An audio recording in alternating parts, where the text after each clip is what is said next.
Hey everyone, welcome. We're diving into Nomadnomics today. Ever heard of it? Oh, yeah. It's that blog, right? By Sherman Nudkearney. That's the one. And this guy's story is wild. He reached financial independence at 29. 29. Seriously? At 29? That's incredible. What's he doing now? Just like lounging on a beach somewhere? Well, not exactly. He's actually really passionate about sharing his financial knowledge. Yeah. That's what this whole Nomadnomics thing is about. So he's like a financial mentor, kind of. Exactly. But get this. He does it all for free. No ads on the blog, no products he's pushing, just pure passion for spreading financial literacy. Wow, that's pretty rare these days. So what's his secret sauce? How do you reach financial independence so young? Well, he lays it out pretty clearly in his blog post about achieving financial independence. It all boils down to this core formula. Your passive income needs to be larger than your living expenses. Okay, so it's about making your money work for you, not the other way around. Got it. Exactly. And once you reach that point, work becomes a choice, not a necessity. That's what he calls true financial freedom. I can see why he's so passionate about sharing this stuff. It's life-changing. Absolutely. And the best part, you don't have to wait until you're retired to enjoy the benefits.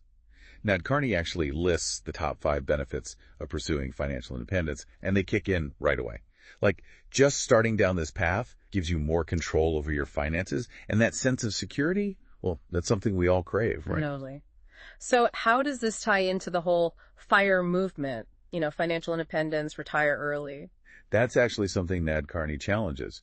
He argues that it's not just about early retirement. It's about having options and making choices that align with your values. A huge part of that is creating consistent cash flow from investments, not just a big nest egg.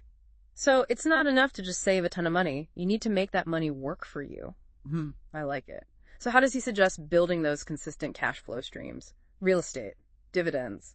He covers a lot of ground on his blog, but he's a big proponent of long-term investing. Ever heard of coffee can investing? Coffee can investing. That's a new one. Sounds messy. Well, it's more of a metaphor. Imagine buying stocks and metaphorically tossing them in a coffee can. You leave them there for years, even decades. No constantly checking, no panicking over market dips. You just let them grow. Interesting. So it's more about playing the long game, being patient. Exactly. He even wrote this piece called, "Are You Missing the Best Days of the Stock Market?" His whole point is that when you try to time the market jumping in and out, you risk missing those huge growth periods that build real wealth. Makes sense. Trying to outsmart the market is a fool's game, right? Right. But, even if we buy into this whole long-term investing approach, what about those of us who aren't exactly rolling in dough? Is financial independence even attainable for the average person? Right. Like, how do we get from where we are now to, financial freedom? It can feel pretty daunting. Well, Nudkearney wrote this really interesting blog post titled, "How to Make $1 Million Before Turning 30. Now, before you think, okay, easier said than done, hear me out. The strategies he outlines are valuable no matter how old you are. Okay, so it's not some get-rich-quick scheme, but more like a roadmap. Exactly.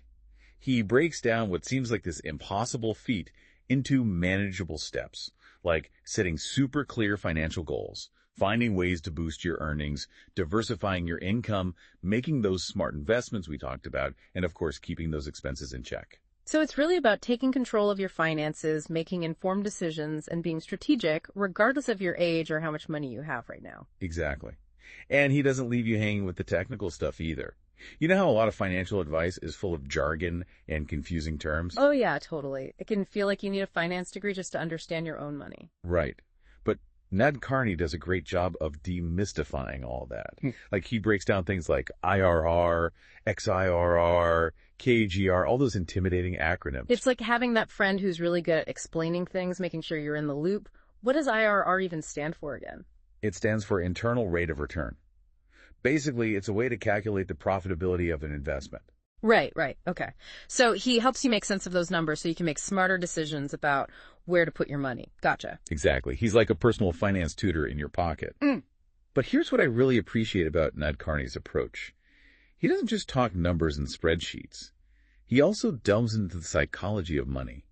Oh, interesting. Because it's not always rational, right?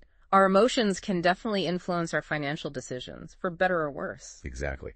He has this fascinating blog post about something called anchoring bias in finance. Anchoring bias.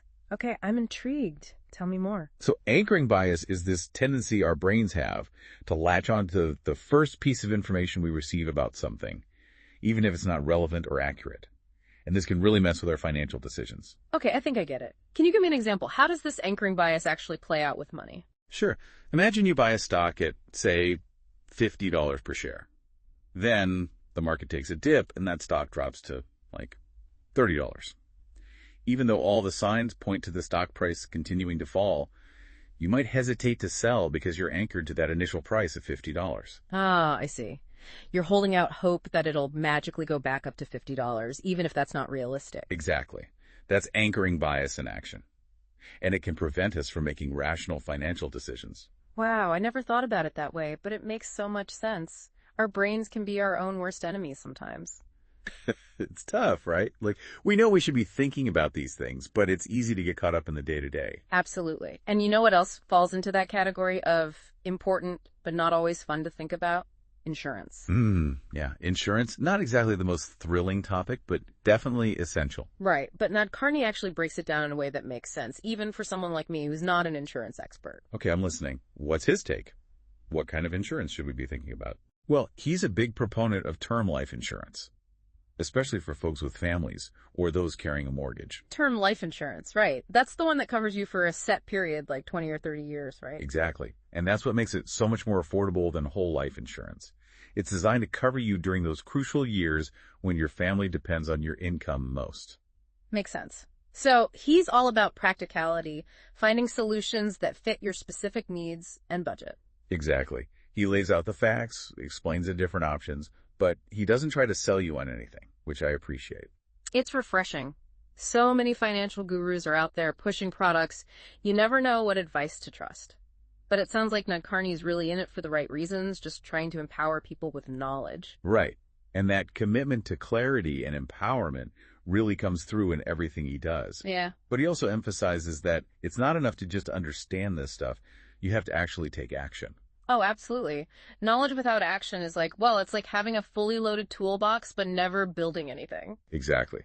He talks about setting clear goals, making a plan, and sticking to it, even when things get tough or life throws you a curveball. Easier said than done sometimes, but I guess that's where discipline and commitment come in. For sure. But he also stresses the importance of being adaptable. Like, the financial world is constantly changing, so what worked yesterday might not work tomorrow. True. Like, with his take on the FIRE movement, right? Just because everyone's chasing early retirement doesn't mean it has to be your goal. Exactly. It's about having the freedom to design a life you love, whether that's early retirement, starting a business, traveling the world, whatever lights you up. It's about making your money work for you, not the other way around. Right. It's about aligning your money with your life, not letting your finances dictate how you live. And I think that's a message that really resonates with people, especially today when so many feel stuck in the daily grind. It's empowering. Like you have more control than you think. Exactly. And Nadkarni gives you those practical steps, those tools to take back that control. So it's not just about amassing wealth for the sake of it. No, not at all. Yeah. His philosophy goes beyond just accumulating money.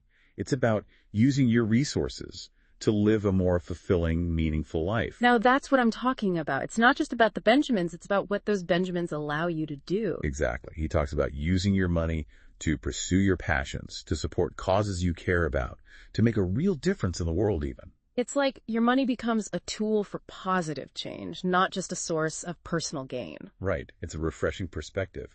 And it reminds me of that quote, what is it? Money's like seawater, the more we drink, the thirstier we become. Something like that. Yeah, I've heard that. It's not about chasing more, but about being mindful and using what you have wisely. Exactly. And it all circles back to Nadkarni's idea of financial independence, right? It's about having choices. Sure, early retirement might be part of it for some people, but it's also about having the freedom to pursue those passions, to give back to your community, to spend more time with loved ones, whatever truly matters to you. It's about living a life that feels intentional, fulfilling, and on your own terms. And the best part is, Nadkarni gives you the tools and the knowledge to actually achieve that, whatever that looks like for you. He's not just some talking head. He's been there, done that, made the mistakes along the way. Exactly. He's relatable. Like, if he can figure this stuff out, hey, maybe we can too, right? Exactly. So if you're feeling overwhelmed by all the financial noise out there, all the get-rich-quick schemes and conflicting advice, do yourself a favor. Go check out Nomadnomics. It's like a breath of fresh air. It's a great reminder that financial well-being is within reach for everyone. It's not some exclusive club. Absolutely. And remember, you don't have to do it all at once. Start small. Maybe it's educating yourself, setting a realistic budget, finally opening that investment account you've been putting off. One step at a time. It all makes a difference. Exactly. So as we wrap up here, what are some key takeaways from our deep dive into Nomadnomics? Well, for me, it's about focusing on those passive income streams, prioritizing cash flow, investing for the long game, and never stopping learning. Right? And don't be afraid to challenge the status quo. Just because everyone else is doing something one way doesn't mean it's the right way for you. Find what works for your life, your goals, your values. Exactly. It's your financial journey. Own it. Perfectly said. So here's something to ponder. How can you apply these principles of financial independence to your own life? Even if early retirement isn't your goal, how can you use your resources to create a life that's both meaningful and, honestly, just feels good? Those are great questions to consider. Keep those questions in mind.